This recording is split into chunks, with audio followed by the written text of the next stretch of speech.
And we're live finally here at FMA Discussion. We're trying to have a problem with Paul over tech. there. Yeah, it's all on me. Like the sound was not working. I had all the kind of video, but it's supposed to be a Paul centric episode. But June is here, so this is kind of like a June Paul show. Oh, what's up, June? And Julius. I don't know and how Julius much shown up, but they're there. Finally, it's working. Yeah, right. Finally it's working. So I'm just here to help tackle any of the hard questions. No, I'm not. What hard questions are you talking about? I want to know about these hard questions that you keep on mentioning. I'm just here for the secrets. That's what you're always there for. All right, well, you guys have a great interview. I just kind of, just keep crashing on the thing, and you guys. I'll ask you out. Yeah. You guys. No worries, bro. Thank you. Cool. And now we're here, so let's officially start this because you guys never had a return episode. Yeah. And, we were wondering like, oh, how come they never message us? Like, what the hell's going on? What are they trying to do? And then it ended up 2 different episodes, the back-to-back with June and GM Bobby Tuabara, and then now you. So it's kind of like a return episode. Correct. And congratulations, by the way, you're one of the most successful seminars in recent memory in FMA, because every review that I got online concerning that, people messaging us. Oh, thank you. Yeah, it's actually mostly June's did all the work there.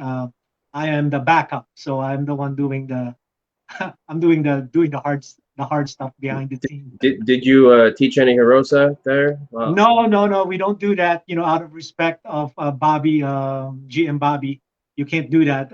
It's his gig, so I stay low.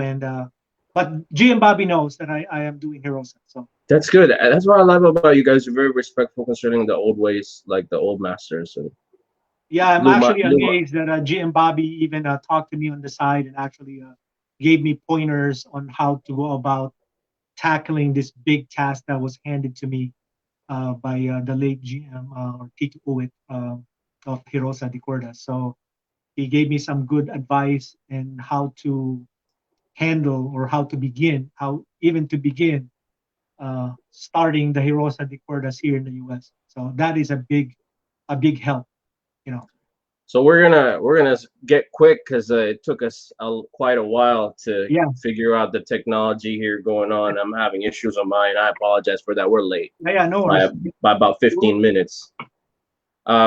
So this is something that we did not address during our pre-interview. That's probably going to be the main selling point of this particular episode with you, Paul, is courting tactics, which you have to coach. Correct. Yeah, because you're going to give advice for the non-Filipinos and for the Philams that grew up, either here or maybe in the EU zone, Phil Euro, or whatnot, wherever they're at in Oceania and Australia and New Zealand. How do you fish to find FMA masters, and how do you legal courting tactics or court them to make you a student? That was one quick question that was thrown to us at the floor, sir. So basically, first thing first, you need to know what art you want. You need to focus on what you want to learn. That's the most important thing. Once you focus on that, then you have to fish. You need to find where the master resides or in a general area. And usually you just connect the dots. What happened to me when I did Sarada, when I learned Sarada, basically here's how I fish. I live in Glendale Heights, which is majority of Filipino. Back then, our mayor is Filipino too. So I was basically Taekwondo before I was learning Inusanto system. That it's a mixture of everything, JKD, Lameco, Salat. You know all the mix, right? Yeah. But I was so frustrated because I can't zone into one. I'm always being taught this, that, here. And then when I spar, it seems like they're jumping from one art to the next while I'm just using my pure one, which is Taekwondo. So here's what I did. I learned basic Sinawali. Well, I know a little bit of Sinawali, which is the 6 count, am I right? I mean, it's part of the Sinawali.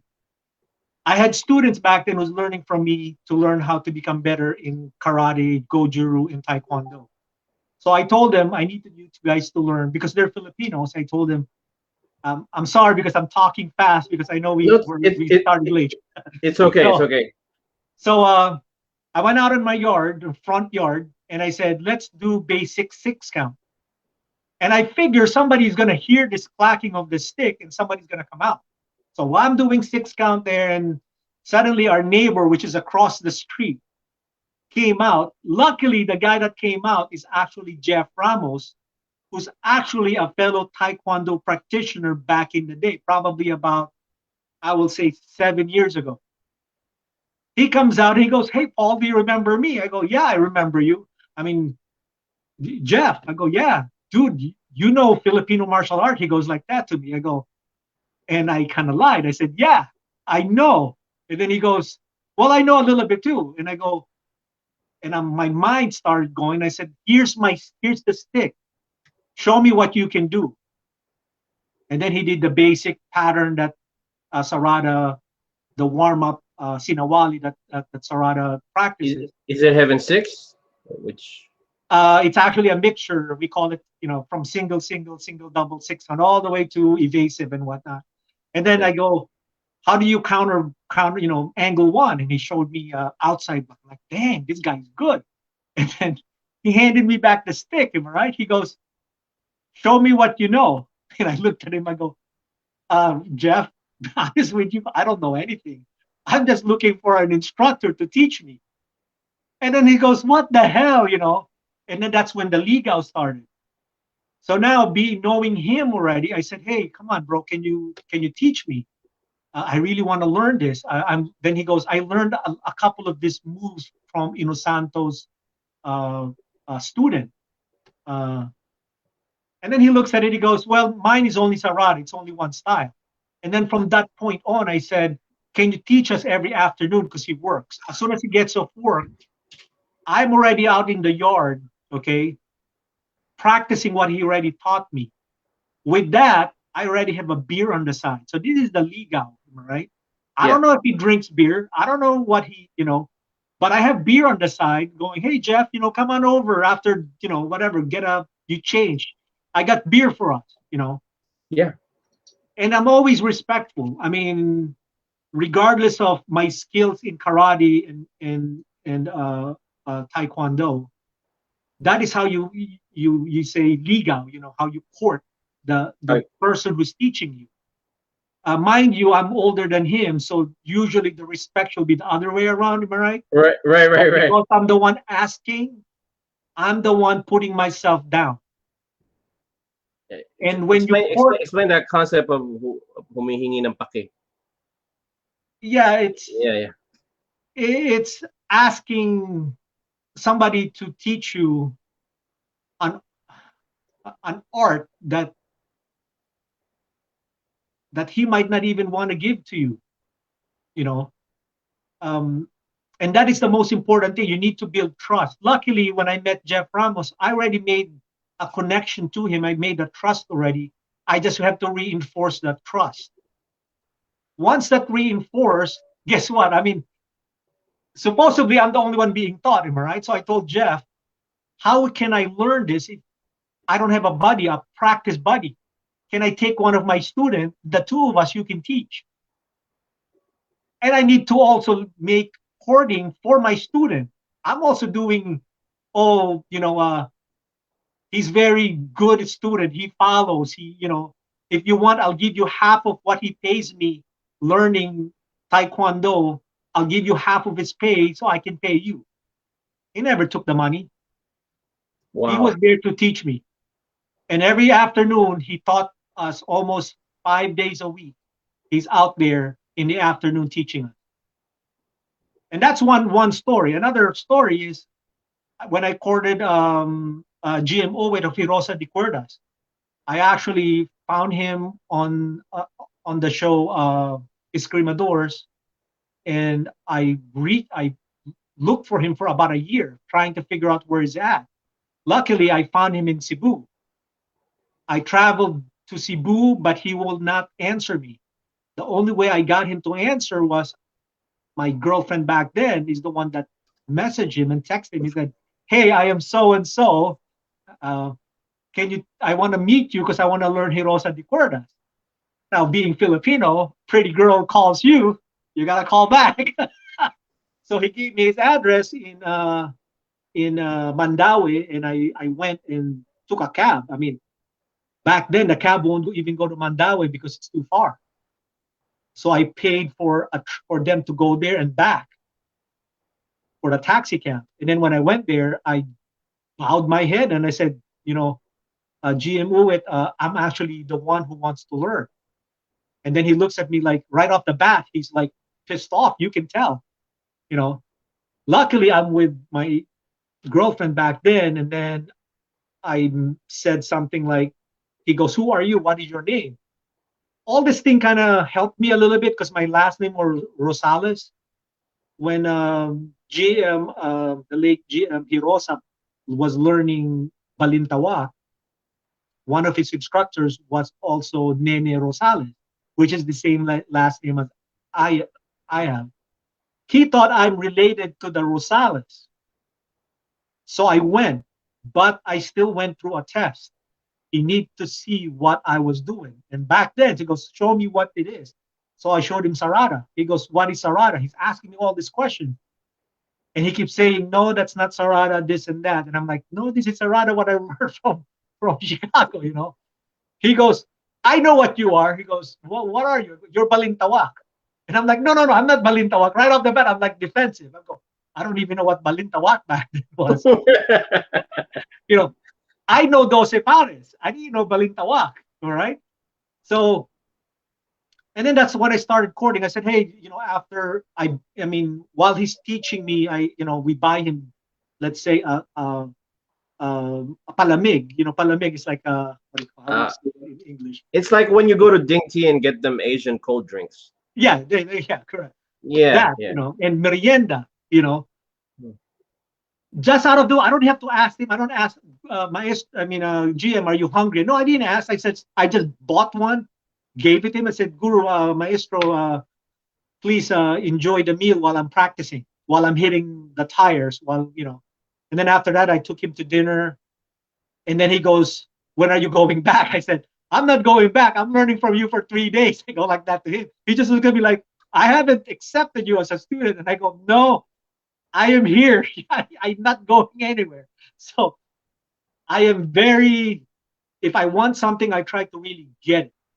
And from there, it also helps if you meet some of his relatives. I actually met his sister. That made it easier for me. Again, courting. When you go league out to a family, it's not only the daughter that you're trying to league out. You also league out the parents, the sisters, the brother too. So they will help you on convincing, the maestro to teach you. Those are just the little things. Never talk about money, because once you talk about money, they get turned off. That's my first advice. Second one, don't be disrespectful. Let's say you found the master and you think like, man, this is crap. I don't really want to learn this. But don't say that. Just give your respect. Tell them you want to learn. And then after that, move on. Right? But never disrespect, because that grandmaster might know another grandmaster, and it's going to connect the dots. And it's going to say, yeah, that guy is disrespectful. Guess what? That chain breaks your opportunity to learn. I'll give an example. I met GM that he doesn't want to call GM, Maestro Maranga.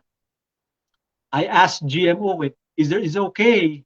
Because back then I took a student of mine to Cebu to learn. I said, you will learn a lot of Balintawak. I'll bring you to Maranga. I told GM Owit, he's here to learn and to see all the Balintawaks. I said, is it okay? GM Owit said, yeah, go for it. I went to Maestro Maranga, and he knows GM Owit. I went to GM Senza, and I said, Maestro, we want to learn Barao. Here's my student. I'm actually the one who wants to learn, but I have a student. Focus on him, because he's foreigner. I'm Filipino. I can always come back, but this might be his first and last. He spent 2 hours with him teaching him barao, and I'm watching. I'm the one who wants to learn. But guess what? GM Senza also knows GM Uwit. Then next thing Nick Elazar, GM Nick Elazar knows GM Uwit. Every connection, connect the dots. And all these GMs, I paid respect. I always, all the courting that needs to be done, it's done. You always bow, you always be respectful, never talk about money. Main thing in Filipino, you need to feed them. You need to buy them food. They like to do the every 2 hour, at least eat something. They don't eat a lot, but they like to chew or eat something. Small something. Yeah. Like small portions. Yeah. Right. So yeah, that's a little bit of how to ligaw. I mean, it's better to ligaw if there's a group of you guys and all you guys, because he sees a potential of maybe a whole group's, succession or passing the art to a whole group instead of one. That's another key factor. That's where Master Jimmy Tacosa liked us, because when we met him, there's probably already 20 of us in a group.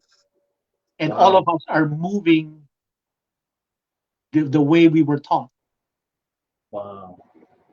One thing that I picked up on you, because obviously not everyone here is an FMA nerd, so you can give over an overview of Maranga and then the Maestro Barao Sugbo, right?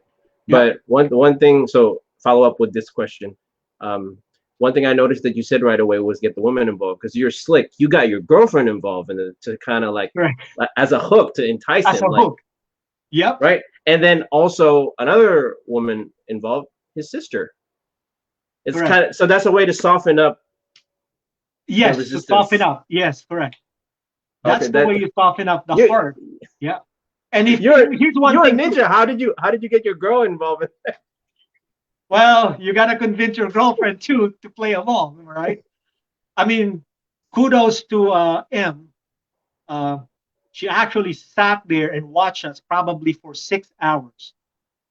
I mean, just think about it. I mean, you're bringing somebody who has no FMA background. She'd rather be somewhere else, but she stayed there and watch you, basically, and help you. She goes, "You can't get that? I got it." Something like that, And then you look at her, go, "Just film, whatever, And that's very good to. Another one that's also awesome is she can speak Visaya. So that your girlfriend can speak Visaya. Correct. I can't. So damn. So man, the cards is on my side, am I right? It's like a ninja, cloak and dagger, and then. Oh wait. Okay. I mean, Guru Bayit also the same way, because when I got off of Thai boxing, I stopped probably doing martial arts for about 3 years, and then suddenly I go, I need to get back, and I look for a mentor here in Florida, and the only one that's showing up is Guru Bayit. So when I called Bayit, the same way, I was respectful. I go, Guru Bayit, my name is so and so. I disclosed everything. I am a student of Master Jimmy Tacosa. My art is Sarada. Is there a way that I can join you? Right. So he invited me to go Sunday. I went Sunday. I went on a shirt with no logos, no markings, so there's no, I have no intention that he will look at me as I'm being deceptive, So no logo. I went there and I practiced whatever he teach, I did. And then at the end of the day, I said, Guru, I just want to make sure that I am also practicing Hirosa. I'm practicing this. I'm practicing that. He goes, no problem. This open disclosure, you need to do that too. So, and being Filipino and learning how to speak the language is actually helps. So if you know a few words, use it, because Filipinos, they like that. When you come in there and you mano to them, even though they don't like it with two Filipinos, I bet you if you're a foreigner or you're born here and you did that to them, it melts their heart. That's what you need. You need to melt their heart and be on your side, But if you go in there with a chip in your shoulder and bragging about your art, he's going most, even in the Philippines, they're gonna go, well, why are you here? But the response you're gonna get is, so why are you here? Since you're so good, why are you here? Right? Right off the bat, they close the door on you. Right off the bat, they would say like, "Why don't you teach?" Yeah, correct. I so I have to address one of the teach me these ways. Jeremy Godet says, "Teach me these ways. I'd love for my lady to get involved." That's a whole another separate lesson. Maybe we got to do a whole issue on episode on that. Because there's legal, and then there's getting your loved ones or your lover to get involved. So it's like kind of like your recruitment. So there's Recruitment. there's legal, there's intel recruitment too to create your spy clan basically. Correct. That's crazy. So I'll follow this up with the with the next episode. I'm sorry. Next question. How you went from formulating knife defenses for shooters and knife specific draw tactics and buying time for firearms deployment? Because as you know, it's kind of like an old knowledge that's not taught so much anymore. It probably was taught during the time of the Spaniards, because I know that some systems have something called bunot armas. For you, was it like a rediscovery, or did you learn that from the systems that you trained? Well, what happened to me was when I went back to the Philippines, a good friend of mine, Eric Acosta, invited me to teach knife defense for shooters in their club, which is the Spades. So actually, that's why I have a business now teaching Apoy Tactical Resolutions, which is geared to teach shooters how to handle blade. Basically, how we there's two instructors that were invited. One was FMA.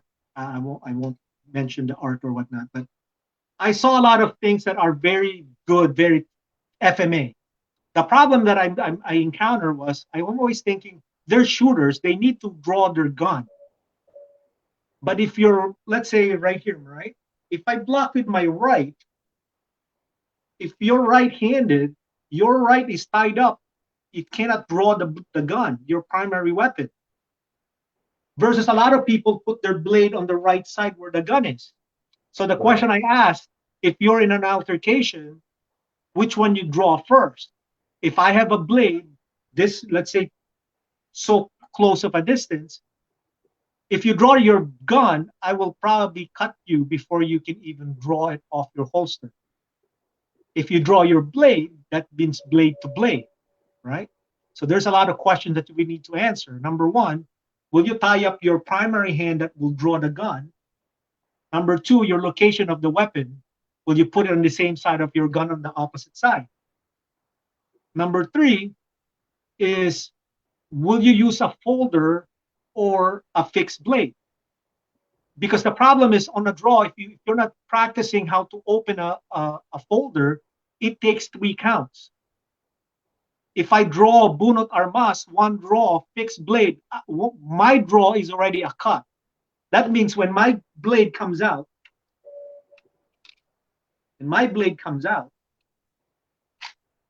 as soon as it comes out, this motion here, I'm already cutting. You're at 0 beat. Because the other guy, if you do it the old way, what you're saying is, because that's multiple beats. It's like 1, Correct. 2, 3. Yours is 1. Yeah. 1 beat. Right. Versus if it's on the, let's say it's on the right side, on this side, right? If I draw the blade, that's 1, and I puncture, that's 2 count. Yeah. But so if I on the opposite side, when I draw, because of the diagonal path, it's already a cut. Yeah, because if you look at think of gun terms, what you're telling is like, because you have to go like this, line side picture. Yeah. So there's multiple beats for that. Correct. As opposed to. Correct. So now what I'm saying is, it's not only FMA, it's all blade art. All weapon art. Okay? All blade art is on the opposite side. So you question yourself, why is it now, we're in the 20th century, why are we putting the blade on the right side? Are all these blade society, blade warriors long time ago wrong, putting them on the left side? No, they're not. We are just being ignorant, I guess. We discard the past. So basically what happened was, Luckily, I'm learning garimot already, which is touch. I call it touch me not. That means don't touch me, I'll touch you, right? And Yeah. then with Maestro Doi reinforcing that style, I go, why don't I use that, the old style? I know it's boring, am I right? Yeah, it's boring. This is the thing. This art looks boring. You don't go 2 and 1, am I right? It's Yeah. always, well, I'm gonna move away. I'll cut you, but you can't cut me. And there's a lot of videos out there on my YouTube, Antukin Ako, which shows how that's done. And I'm not even moving, and I can hit them. All right. That's when I start formulating. Well, who else in the whole FMA or shooters or whatnot teaches this concept? Nobody. So when I developed, well, I didn't develop it, but I kind of put them all together. It's developed long time ago. I'm just creating my new one. Luckily, June Barha is there, helping me out, and Zach. Then we formulated this new concept.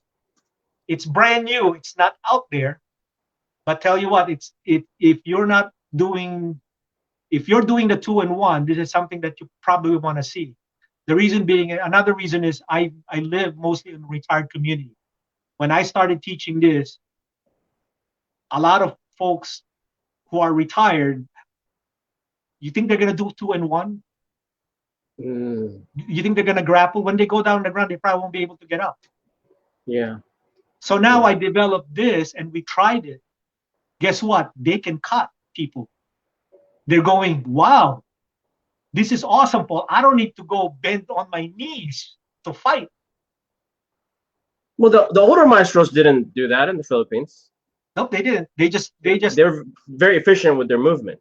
They're very efficient in their movement. And this is what's missing in our area. Am I right? Not a lot of people know about this art. The art Yeah. of the art of not getting hit. It's kind of dying too. I'm not talking about in Paite. I'm talking about like that used to be widespread in Southern Tagalog, and it But just kind of went like, you know what's amazing, Julius, is if you talk about other, sports, fighting, MMA, boxing, you name it, except for wrestling, because wrestling you have to touch, right? right, The good fighters are the one you don't hit. Hit you back. right, They're the one right. who are great fighters who became champions. Like So in why box suddenly in FMA we need to touch? We don't need to touch.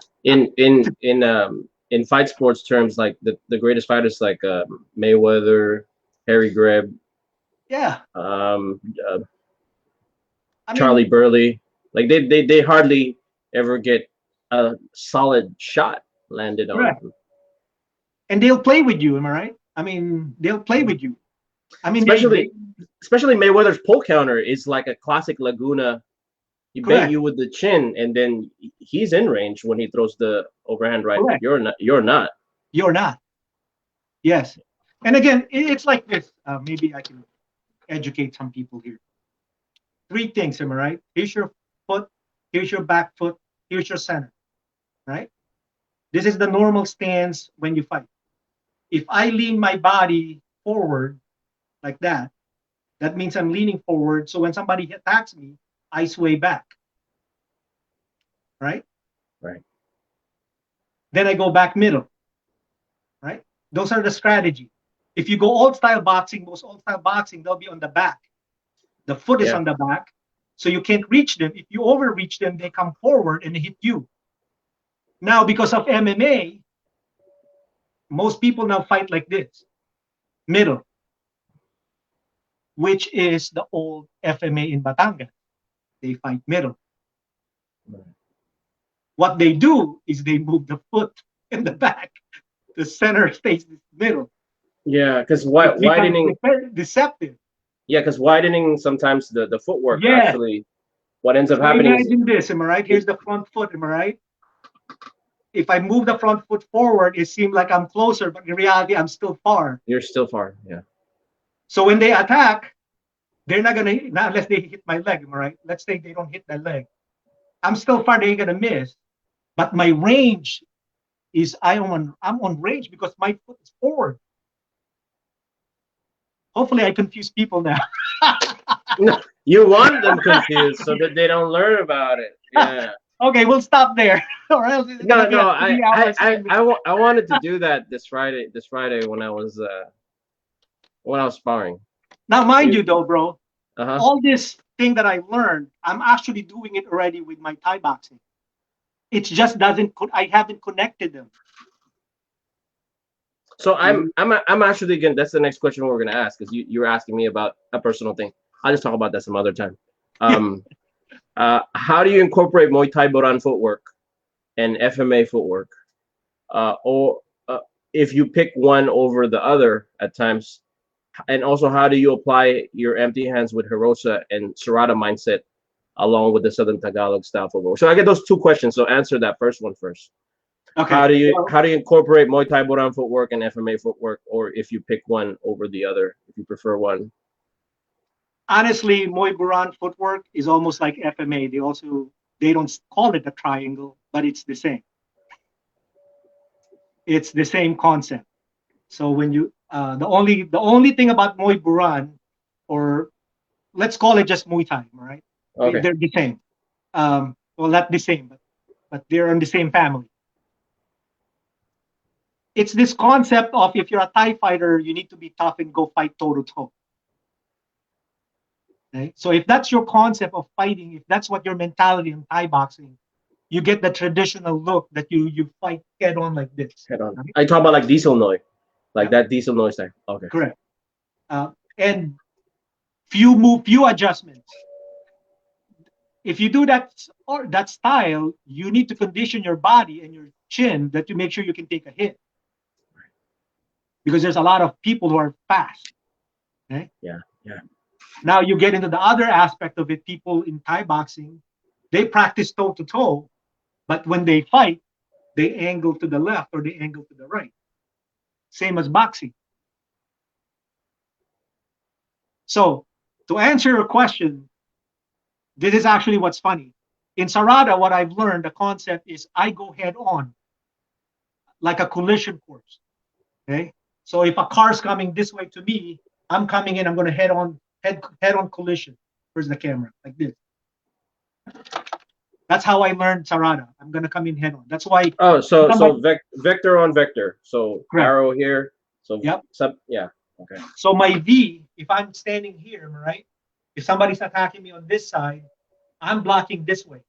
Same where he's coming from. I'm going to angle all my body coming this way. And then as soon as I hit, I pivot. That means as soon as I hit, I go on an angle so that their shot is going to pass through. Right. That's how I understand Sarada. Okay, Sarada practitioner. Hopefully, yeah. Now, in Thai boxing, when I learned Thai boxing, because I learned Sarada first and I learned Thai boxing, I fought like that, and Crew Voot yelled at me, actually me and my brothers. Are you guys going to move, or are you just going to take every hit between the two of you? That's what he said. Then he goes, what are you talking about, Crew? Thai boxing is toe-to-toe. He goes, no, it looks toe-to-toe, but it's not. You just have to move a little bit so the guy doesn't hit you. Right? So now I started teaching actually a concept that the Southern Tagalog does, but I didn't put the two and two together until I met Guru Bait of Garimot and I met Maestro Doy. Then they start teaching me, and I'm thinking like, I've been teaching that for years with my fighters. Right? Yeah, so even the slight, like I'm gonna do it. Yeah. Even like that, like. and then you follow it up with the Hirosa, where the concept of Hirosa is one click, it only takes one click, then you have to take over. That means I have to just one block and I have to take over. We don't want you to have the 2 and the 3 follow-up. So is your following up with that? So is your empty hand Muay and Taekwondo instead of FMA based? Give me a second for a second. Give me a second. No worries.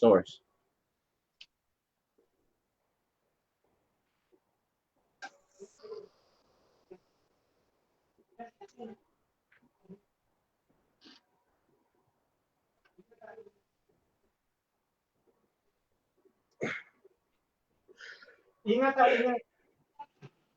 Okay. Sorry, bro. Sorry, I'm back. Sorry. Oh, no worries, no worries. Yeah. That's more important. That's more important. They're saying Oh. goodbye to me. So my girls. Oh, that's your other girl. No, it's friends. Nako. So Yeah. where are we at? Dami ka side piece. So let me go back. So when I go to Sarada, am I right? I go direct online, am I right? What I do is with how I integrated the Boron or the Muay Thai, I always consider this part of my hand as a blade. All this is a blade. So if I'm fighting like this and you throw a punch and I block, and hopefully, where's the camera? I block. You see how I'm turning my bone? Yeah. Your radius and ulna, yeah. Oh, okay. Yeah. So I'm using this block. If I'm gonna do an elbow strike, I can easily incorporate the elbow right there. Then this part here, normally people will grab here. See the grabbing motion here? If you just do that, there's nothing, no consequence to the guy. What I do is I block, I elbow, this one now hits like a blade before I grab. So in reality, on fights, it looks like I'm cheating because I'm cheating with my forearm. Luckily, in FMA, I was taught how to harness this part of the hand. Yeah, they teach you desification, like calcium fortifying through years of Correct. Pagbagsak nung ano. Yeah. So just imagine this, am I right? I am doing the same on my shin with Muay Thai. I am doing my arm with Filipino. That's awesome. And here's the thing too. Go ahead. In Thai boxing, basically we're known as, we like to do knees with Kru Vu. If you're under Kru Vu, we will destroy you using knees in clinch, right? But we do kick hard. So I calcify my shin. Now, if I go back to Sarada will go, well, the way to destroy Muay Thai is we block their shin with our forearm. And then we catch it and we break the knee. If you don't know how to do that, well, there's a lot of videos out there. So in FMA, we do actually block Muay Thai kicks with our arm head on. And if you guys, if people don't learn that, then there's something wrong with your FMA. Yeah. Because if you block with this, here's the thing, right? Again, how do I incorporate that? I use this as a blade. The back end is my shield. Yeah. That means if I go this is a shield. The problem with the shield, if you get hit hard, what happens sometimes? It collapses. If it collapses, you're in trouble. So actually, back then when I taught my fighters to fight on MMA and the UFC, I don't like when they do this because they're just shielding. For me, you're shielding and turtling. That means you're surrendering. Yeah. I need you to block, to parry, to shield like this, not cover. Yeah, so your Muay is closer to the style of Sagat PTND, where he uses this as a blade. It's really more. I remember getting trained by multiple people in Wildcard Gym, and the old school boxing trainers would always tell us not to turtle up like this. The turtle up that we should do is open up the palm and use it as like binoculars, right? So you see everything coming in.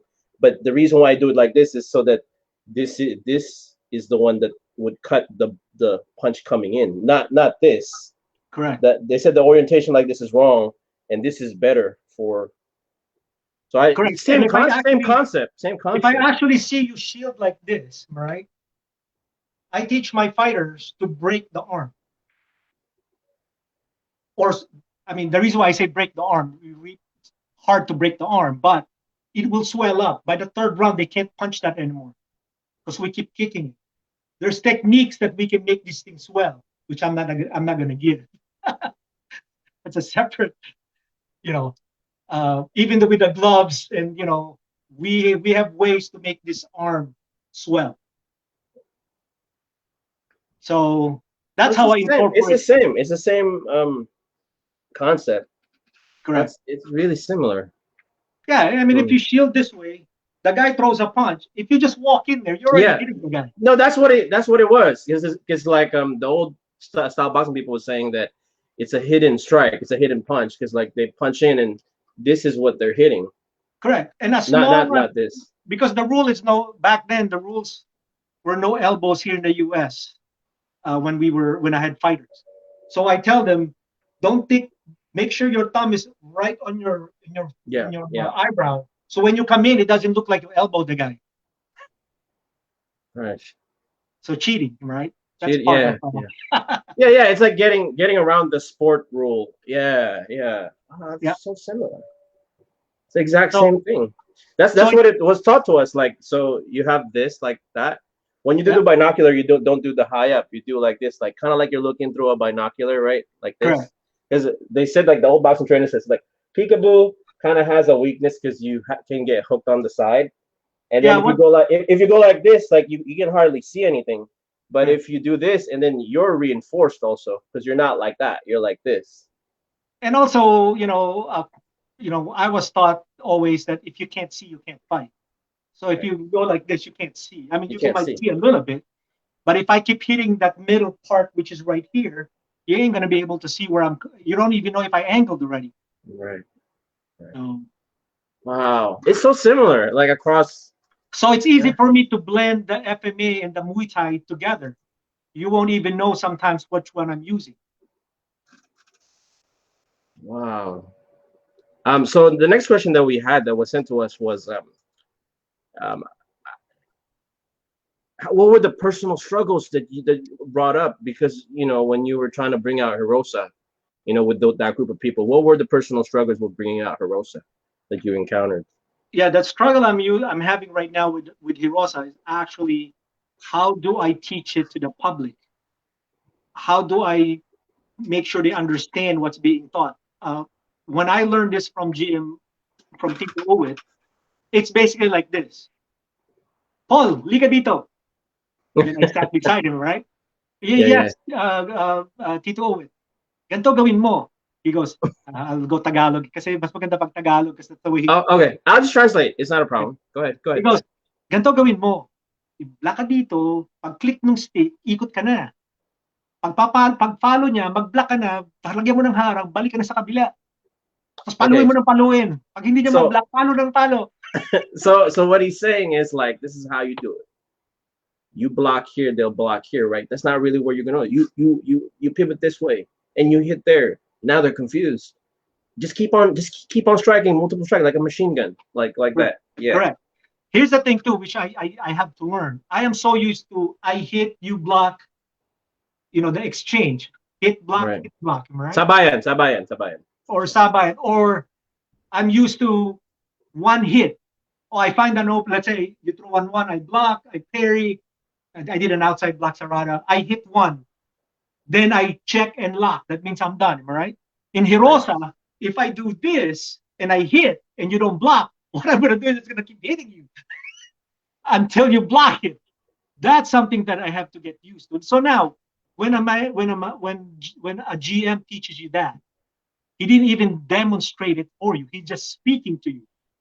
And then he goes, "Did you get it? Nakuha mo ba?" Sabi ko, "Yes, nakuha ko po." Go spar. Use it now. I love it. So now here I am going to my training buddy. Well, Tito Owit wants me to do this. He goes, okay, well, we're gonna play first, then see if you can pull it off. And then he will only get up if he sees that I'm having difficulty. Then he tweak it until I get it. That's how I'm being taught. It's not, okay, page one, guide one, part one. No, there's no guide. He just goes, if this guy does this to you, here's what you're gonna do. So the biggest challenge for me is making a plan, a lecture or a syllabus, right? Yeah. I mean, people probably already saw in my videos, open, close, wiper. If you go back to Cebu and ask my fellow Hirosa practitioners, they're gonna look at like, what the hell is that? We know the movement, but what are you talking about? Right? Yeah, yeah. I put names to them to better Oh wait, so understand. hold on a second. So someone just like private messaged me. You didn't have any names for them. They would just like do it like this. It was like the Yep. old way. No name. Wow. Wow. And there's no numerato, right? There's no 1, 2, 3, 4, 5. No. There is 12 No, strikes, I'm talking. No, I'm talking about when you were learning. There was 12 strikes already when you were learning. but to be honest with you, did I follow the 12 strikes? No. Because my first day, dude, my first day is sparring, I see. controlled sparring. Okay, he actually tells his students, don't go primera, don't go segunda, tercera, third. That means control. But man, I have marks on my arms when I go home. And that was third. That was third. That's third, yeah. Speaking of which, I just had Just like those, yes. So now I'm going home thinking like, how do I stop them from hitting me? Right? So that's the biggest challenge, number one. Number two is, for me, if you don't have a basic background in FMA, you're going to have a hard time learning Hirosa de Cuerda. It's actually double-sided. It's beneficial because you don't know anything. Because once you learn it, it's easier for you to adapt and learn. But the beginning stage is going to be hard if you don't have any background. On the other token, if you have a background of Balintawak already, the question is, how can I do that during play? Because, again, I hopefully I don't get in trouble for this. They do have what they call pantadas, where they go, again, block, hit, right, to get the opening. I see it in Hirosa. It's in there. But we just play. We play it. I guess no, they do it too in Balintawak. They break the pattern. But for us, it's broken. There's no, you don't know what's coming. As soon as that two sticks collide, all we need to hear is the way we're taught. If it clicks, you're on. You're on a fight. You're on. You gotta go. So I have a question. I'll translate it in English. Ang turo sa'yo, pag nagsabayan ka, nag-click, ganito gagawin mo, Paul. And then you just follow that. Well, he gives you that to learn it. But during a fight, when you spar, it's free for all. Yes, free for all. Yeah, okay. Now let's just say I'm swinging my weapon like this, right? Like this. Suddenly it collides. Click. Oh shit! That was taught to me. Do it now. Yeah. So like the moment of impact is like when you do kind of a very similar to corta corbada, kind of like that in like those powers, I guess. Like you go around. It's kind of hard to explain. Correct. You have to kind of do it, like, you know what I mean? But like going again. He teaches you a way to enter here. He teaches you a way to enter here. So what's the methodology? Is it the same 4-axis then? Is it that same 4-axis? Well, normally the 4-axis is like this, right? Across. Right. In Hirosa, we're actually on X. We exit. Ah. So we come in like this. Gotcha. So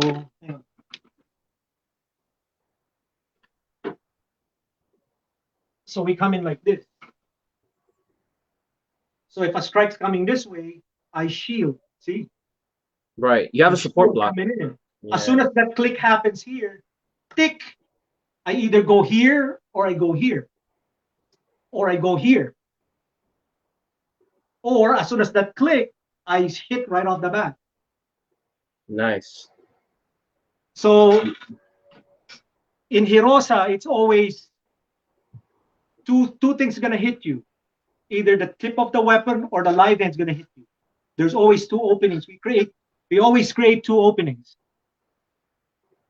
So let's say I block this way, right? your hand is over here, right? Right hand's over here. If I Yeah. punyo your hand, most of the time they block. Like, where's the camera? They block, right? They Yeah. punyo see how my blade, the weapon is back? Because I Yeah. punyo the attacker's hand, right?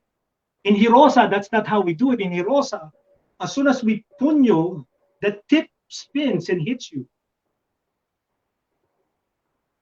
So when we hit the punyo, it goes bang like this.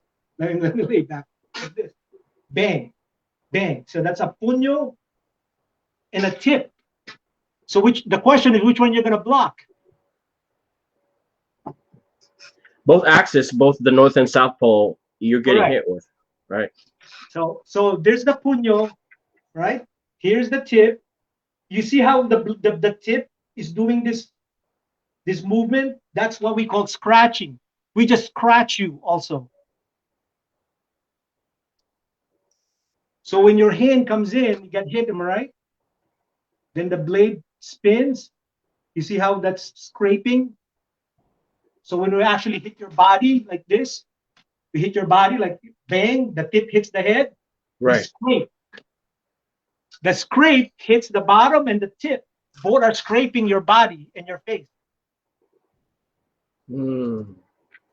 So in Heroes and the Cuerdas, there's actually 7 stars. Those are seven different methods of attack and defense. So you learn one first, which is, let's say, scratching, which I showed already. All right, scratching. I can scratch here on the front. I can scratch on the back. This can scratch. Open close is this. Open close is this. It's the same. So open close, or straight stick. Open close flat end. Open close this way. So there's a lot of things that you got to learn based on that concept. And then you have to add figure 8 in it. You can add the figure 8 with the scratching, with the open close. So now you started blending all 7, which create a lot of headache for me. So did you have a hard time picking it up the first time? You did? To be honest with you, not really. The reason being is I'm a fast learner. That's another skill set that I developed through the years of learning. FMA or Muay Thai. Honestly, Sarada, under Jimmy Tacosa, took me a year to get my instructorship. Taekwondo took me about a year. Goju 1 year. I mean, I never passed 2 years on learning. And yours also took me forever because I saw him, learn from him for 3 weeks or 4 days. Then he went hiding for 6 years. I have to re-find him. So, and then I have to, once I find him, I went back to the Philippines, I think sometimes 3 times or 4 times a year, spending about a week to learn from him. So there was a time of 6 years where you didn't get to see him? Yes. Wow. He went on hiding. And then as soon as I find him again, I have to go to the Ligaw again because now I'm doing the courting on his students now. They're questioning, who are you? How do you know him?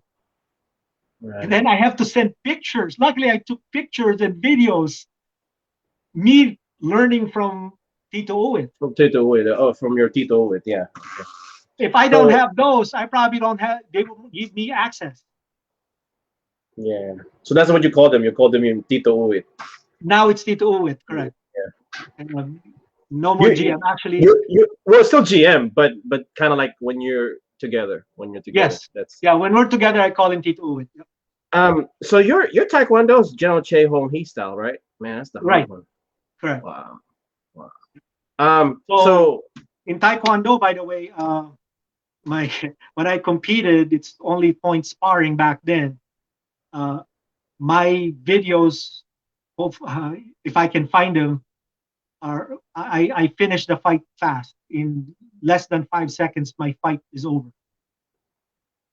Yeah, you must have a mean upchuggy. And actually, the one that helped me on this is Superfoot. Oh, If Wallace? you guys, yep, if Superfoot you guys, Wallace? Wow. yeah, if you guys know Superfoot, I never met him. I just bought his book, and It's a good book. I He didn't it's have so, the he even had the VHS back in the day, did he not? Did you have them? Did you have the nope, VHS? I didn't have the VHS. I just went to the book and I followed the way he fought, and I won most of my fights. Actually, when I joined the military and went to Little Rock, Arkansas, when I met Master Brown over there, he's the one who taught me how to hit hard using Taekwondo. I think back then when I was learning, I wasn't hitting. I might be hitting hard, but not enough to really put down somebody. When I learned his style of Taekwondo, um, That's the General Che Hong here right there. yes, and he taught me power. That's when I'm now knocking people out. That's when I actually first fought a Thai boxer, which I didn't even know he was Thai fighter, but he was so afraid of my kicks. I mean, we used to do flying side kick, and we're hitting the chains of the Thai bag or the punching bag. And if Master Brown is not looking, we're not hitting the bag, we're hitting chains all the way to the ceiling. So, What's it called? So you were doing who was the guy that Joe Valtellini fought? Raymond Daniels. You're doing the Daniels like jump and then back kick, right? Because that's how you could tell that he had Taekwondo background. Because it's like that's not a Thai thing, that's not a very Thai thing. But he would and then like also, jump up. yeah. And also back then, when I got out of the military and went back to Chicago, I went to College of DuPage. I met all these Filipinos there, and one guy is I can't remember now, the pressure point Dillman. Okay, I don't know if you guys know Dillman, but he's instructor on pressure points. Back then he hasn't been teaching no touch, so back then he's actually hitting points, right? The twins, the Takadina brothers, you know, we used to spar in his basement. I used to just use pure Taekwondo against Thai fighters, karate, and we had good fights. That's when I started blending other martial arts, and I'm thinking, I need to learn that. I need to learn how to do that. A Thai fighter kicked me a couple of times on my leg, and I can't get up. And I'm thinking, like, I'm Taekwondo. How can I fight if I can't use my feet? Then I started learning, well, I got to use my hands. So I learned boxing, you know. And then back then, late Eugene Amante, which is also a Garimot practitioner, start grappling me. I'm like, how do I fight this? Now I got introduced to shoot fighting. When we opened our school here in Naples, Florida, me and my brothers were under Bart Vale. Mm-hmm. You guys don't know him, look him up. Wow. So I am lucky. I am one of those lucky ones. Well, me and my brothers are the lucky ones that actually learned from the source. I am not far from the roots where it came from. So most people don't know that. And because he knows the old school catch wrestling. Yes, he is. Right. Yeah. So that's how I have affinity with you. You know that about big guy, man. He's like 6'5", heavy. Oh man. I mean, the funny thing is, so we go to we invite him to teach in our class, to do seminars, right? He'll see us. He goes, Paul, you and your brother's too skinny. You need to eat more, get big, right? And then so we eat him, right? Then we invite Kruvut to come to teach Thai boxing. Kruvut will go, you guys are too fat, lose weight. Never wins. different ideologies when it comes to fighting. Ideology, correct. Yeah, different methodology. Yeah. I did teach shoot fighting, the basic of shoot fighting. I was assistant instructor. If you ask me how good am I in grappling, I will say not really good. Still need a lot of things to learn. I hate, actually, you know what I hate is having these ears, cauliflower ears. That's what I hate most, dude. That's the only reason why I don't like grappling. Right, there's a secret to that. There's a secret to that. Can I give you one? And for people who are listening right now, yeah, go ahead. It's kind of gross, but I wrestled and I never got it. And there's a secret. Before you put the muff put electric tape on the outside thing. The problem with you doing that, so then you put them up. The problem with you doing that is gross because you got to clean it up, when you're done. Yeah. I use lighter fluid to get rid of the adhesive, But you know but what? mm, I don't like to put ear protection. It's that mm, feeling of putting your head in somebody and using your head to manipulate. yeah, I never got any of it. I mean, I have a little bit, but Yeah. Yeah, yeah, but I never got it. the reason why I'm saying that is a lot of people, when I got out of the FMA community and joined Muay Thai, people knew me in Muay Thai. I let go of FMA. And then after Muay Thai, I let go of, I mean, after I closed my gym here in Naples, I stopped Muay Thai. Now I'm back to FMA. Now people are going, who the hell are you? People don't know me, but me and my brothers in Chicago started Sarada, or not started, but propagate Sarada in Chicago. We had probably close to 50 solid members. I mean, we're teaching on weekends. We're talking about our driveway filled with 25 on Saturday, 25 on Sunday. Our driveway and the people in the community already know that Saturday, Sunday is stick fighting or lessons in the Rosales household. And then my brother went and lived with Master Jimmy Tacosa in Gainesville, propagate that, and that grew also. But it collapsed because it got too big so fast. And we were young, not knowing how to facilitate or how to navigate when we got so big so fast. Yeah. What have you learned from that? What are the kind of the things that the pitfalls not to do again? That's the biggest thing. Well, Jimmy Don't get Tacosa, don't get big that too fast. well, not really. You need to have a plan, solid plan, and then the person the head of the organization needs to also be steering the wheel, I guess. Because what happened is our leader jumped ship. Mm, So we were left running the show. That's when I created Mandarigma Incorporated long time ago in Naples in Illinois. So actually, people probably remember that in Illinois we're called Mandarigma Incorporated when we were still teaching Sarada. And then we finally got out and went to Thai boxing. One of my previous student now, which is also now an instructor, is Sandy Ross, which is the head of Prime Muay Thai in Illinois. He is big time over there. His fighters sometimes fights in when K1 comes to Chicago and needs fighters, it comes to their gym. yeah. So it's very interesting how you incorporate that what you know in Muay to FMA. That's kind of like your empty hand is guided by that methodology along with your Taekwondo. Correct. So I just want to give this as a summary for people watching right now. First, you started the base art was Goju, Taekwondo. No, it's Taekwondo, Goju, Goju. So and this is the then family. and then Sarada, Inosanto, whatever okay. mix, all those mix there. Silat, Then you name it, it's all in there. then And then I Takosa went Sarada. Sarada. Then from Sarada, I went to reach out and got a hold of Kruvut in Thai boxing. Then from Kruvut, I went to Garimot and Hirosa at the same time. That was simultaneous. Hirosa and Garimot was Correct. simultaneous. Then after that, lately this past 2 years, now I'm getting into the Maestro Maranga in Barao Sugpo of Senza. Senses Barao Sugbo. Correct. Yeah.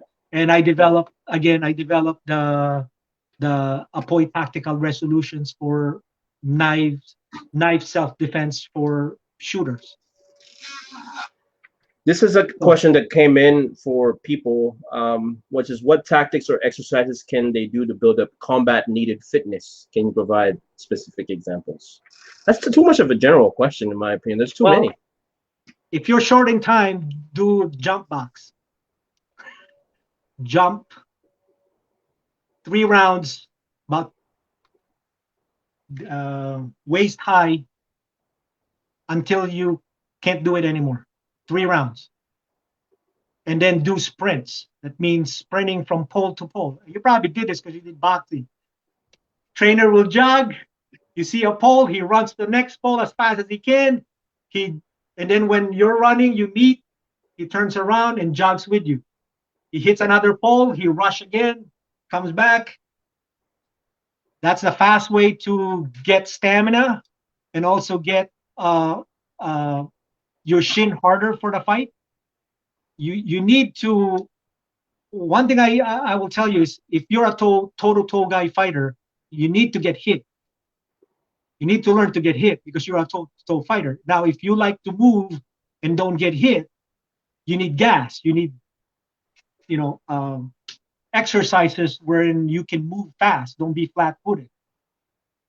So, again, practice big muscles. Squats. I mean, to be honest with you, most of my fighters, when we did this, they became triathlons and duathlons. I'm being honest with you, dude. We do Muay Thai Monday to Friday. On Saturday, we do about 20-mile ride on a bike, and we run about 6 miles. Then later on we incorporated swimming, which I'm not good at. I almost drowned, and I joined a triathlon competition, and they were laughing at me. Yeah, you're Filipino. Yeah. You're Filipino. Oh. So yeah, I mean, if you said you're a Thai fighter and you don't like to run, there's a problem. Yeah. Running puts callus in your shin. Another one is rollerblading. Two main thing that builds bone, so when you can hit hard. And then I guess I'm on my final question concerning that is shout outs or finer details or basic overview of combat geometry, because we got a little bit of controversy with that a couple of weeks ago. You know what I mean? Yeah. You kind of went over this already with the middle, the two legs and then the middle weight. You know what I mean? But maybe that should be the extent of you talking about it. Yeah. We'll go up to there. Combat geometry, you gotta understand, it's hard to talk. It needs to be drawn or practiced. Talking like this, they're just gonna get confused. Practicality, you're still gonna get confused, but somebody has to guide you. It's like you want to learn math, you need to have an instructor teach you addition, subtraction, multiplication, right? You don't go right away on calculus or higher math to solve problems. You need to start basic. Once you understand basic, then you can slowly build yourself up from basic math to trigonometry, geometry, calculus, algebra.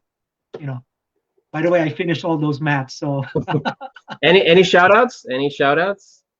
Yeah, I mean our crew here from June is first one that comes to mind. Sonny Ross, which I already mentioned, in Chicago. Michael Malangyaon from Cincinnati. The Karating Grahe, Henry and Hubert. Arlene, trained Pikiti. Alex, KI. I mean, I can go on and on, dude. But GM Bobby, helping me out, talking to me, saying, move ahead, keep moving, push yourself forward. Maestro Doy, Maestro Papay, who actually spent a lot of time when I was in Paete teaching me to understand geometry.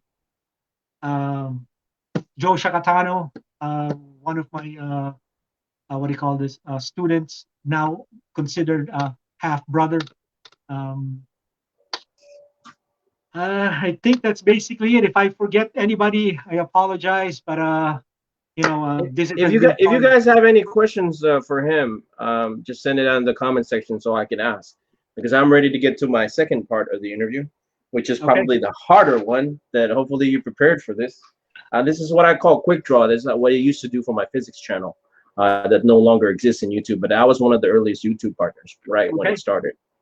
What I would do is to ask these questions, and you just have to really quickly answer them. So you give you choices: Ramon Deckers or Sanchai.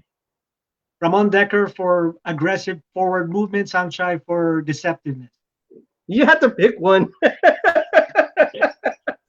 I did. That's cheating. I combined the two. That's cheating. Blade based or stick based?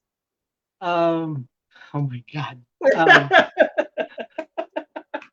That's a hard one. Blade for the remote, Hirosa for stick. Moro Barong or Campilan? What was that? Moro Barong or Campilan? Barong. Oh, so that's a definite one. Okay, good. That's a definite one. Balisong or Karambit? Balisong, because I'm from Taal, Batangas. Kukri or Wargulok? Kukri. Buakaw or Ernesto Hust?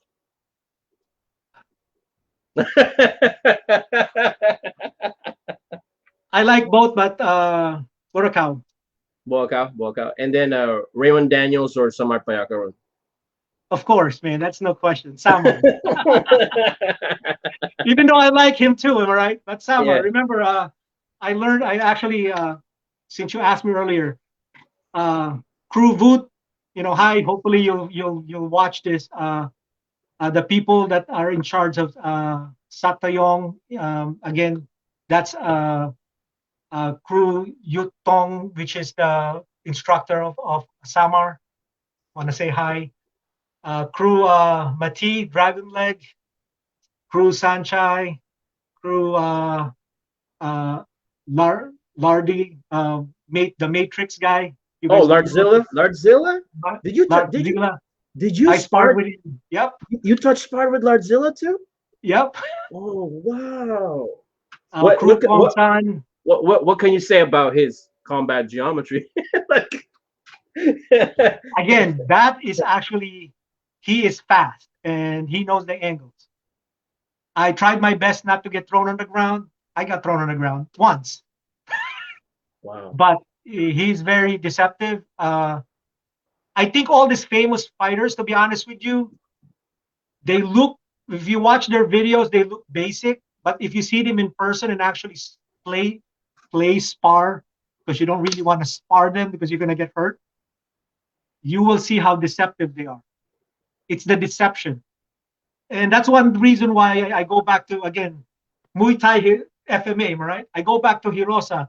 Hirosa's principle is, if you ask GMO it, what is Hirosa? He'll say the art of deception. Muay Thai is the same way. You want to be a good Thai fighter, you need to be deceptive. You show him one, you hit him with the other. Sanchai and Lardzilla are like the masters of that. Yeah, very quick, very fast. And if you are a traditional Thai fighter, which the majority in Thailand and here, they can read you. They read you already. By the time you put your hand up like this, they already know. Because, again, it's from probably a lot of fights already and a lot of gym training with trainers. They do listen to their trainers. This is one thing I will tell you. Those people that I mentioned, when their trainer is in the house, they do listen to them. Even though their trainer is heavy, fat, whatever, they do listen. I mean, put it this way, Crew Pong San and Crew Mati, they cornered me when I fought in Virginia. These are crew, right? Why are they cornering me? I think Pong San was even my bucket boy. That's how Muay Thai plays. You start, if you're the trainer, you're on top. When the fight happens, that person on top is the fighter. I was like king when I was fighting. I can actually tell them, do this, and they will obey. I'm just saying, that's the world of Thai boxing, and hopefully we can do the same way with FMA. We should probably have a friendly sparring, a smoker fight, and then a real fight like maybe the Dog Brothers wherein, real hit happens. you know, less equipment. I believe in less equipment. So reality-wise, you know, you're getting hit. I did get a personal question from someone just right now. What sparked your love for FMA? And maybe we should try to end with that note, with that train of thought. But what was the question again? What sparked your love for FMA? It's I think the love is because I'm Filipino. I think it's in my, I don't want to say it's in my blood. Why don't I do taekwondo now? It's probably because it's not in my blood. Even though I can picture what I was doing before. Can I do it again? No. I haven't done Sarada for years when I left Takosa Sarada. But once I picked up my stick, it comes back right away. So I think it's in us. I mean, why are women in FMA can easily pick up FMA? That's another question that are actually good to ask. They pick it up very fast. Women, honestly, women can pick up all the stuff we're doing faster than. I mean, when I learned Hirosa de Cuerdas, my girlfriend back then is kicking my ass, and she's not practicing. You know, I'm like, how can you do that? Can you? Now I'm asking her to teach me how she's hitting me. You know, that love and also the community being with fellow Filipinos or fellow FMA practitioner who values the whole package of FMA, not just the fighting, the camaraderie, the brotherhood, the respect. You know, all that in one as a whole is what makes FMA for me a life, you know, choice now. That's one thing I picked up that you just said right now, that we were having a conversation with our group that how quickly women picks it up. Maybe it's like the wiring in their brain, because I'll tell you this right now, I'm not allowed to teach a lot of the styles that I've learned, but the one that I am allowed to teach, the girl was just like so far, the two girls was just so far ahead of, they pick it up like this. Maybe it's a brain wiring or something that women are a bit different. Correct. If they actually get the killer instinct fast, we're in trouble. Luckily, they don't have that killing instinct right away. They have the nurturing part first. So yeah, because a weapon is a force multiplier. Correct. You know, it kind of evens the field. You know. Yeah. Oh. I really like that. That's a good. Is there any other questions? Oh, June. Daya. No, that's not Daya, man. No, that's because you were talking about the methodology of Hirosa and Muay Thai, the Muay Thai mentality of like the art of trickery. No, that's not Daya. That's called fighting. Yep. Daya is like people that yell Daya are the ones that lose. You have to Filipinize your mentality, man. You're too Samoan, dog. Hey, June, what's up? Thanks for watching, bro. Yeah. I guess I'm really looking forward to. Another question that I just got right now. Are you going to the World FMA Festival next year? Yes, I'm planning to. Hopefully, the whole crew will go. The whole June and Paul show with the Karating Grahe will be there. Hopefully, Julius, you can come. You know, it'll be a whole party for us. I'm actually have to address that because I have to protect the reputation of FMA Discussion, you know, and I don't know why certain anonymous people are bad mouthing us. I could really care less as long as they don't bad mouth Dean, you know, and the rest. I don't care about mine because like that doesn't affect me if like, you know, people put outright falsehoods, because I mean FMA Discussion it's online talk, like, you know what I mean? It doesn't bother me, but it's for a good cause. I don't understand why they're throwing negativity to people. I mean, we're doing a good thing here, and if you guys want to focus on negativity, there's other sites out there.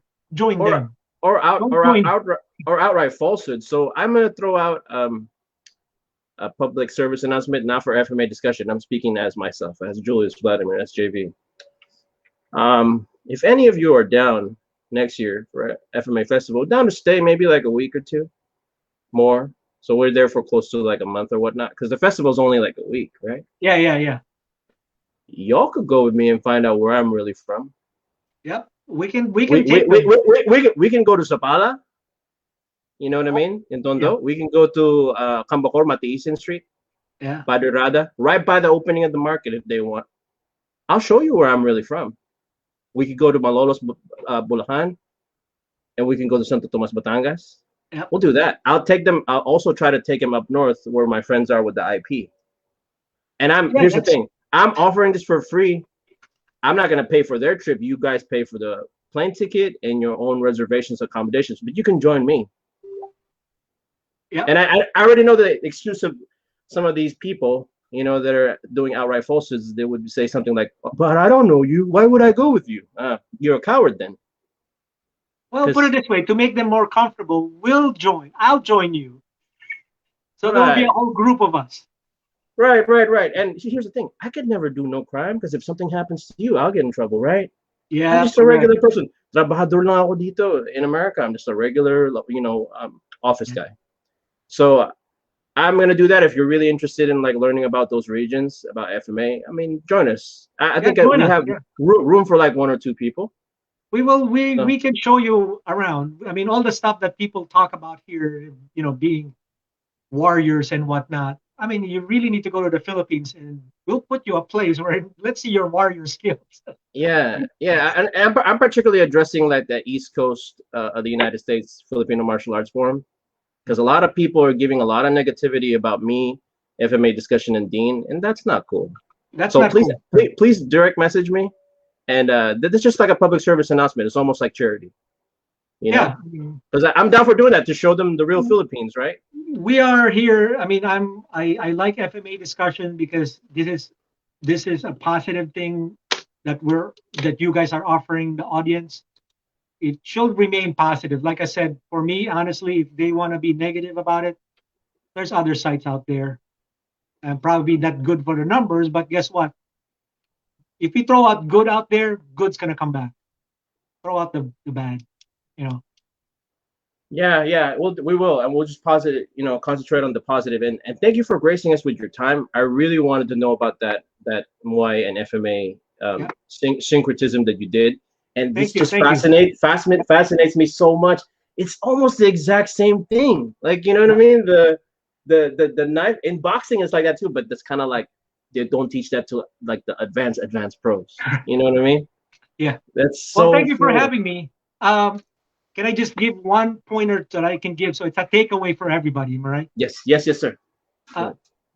Invest yourself on a good instructor, regardless of how much they charge you.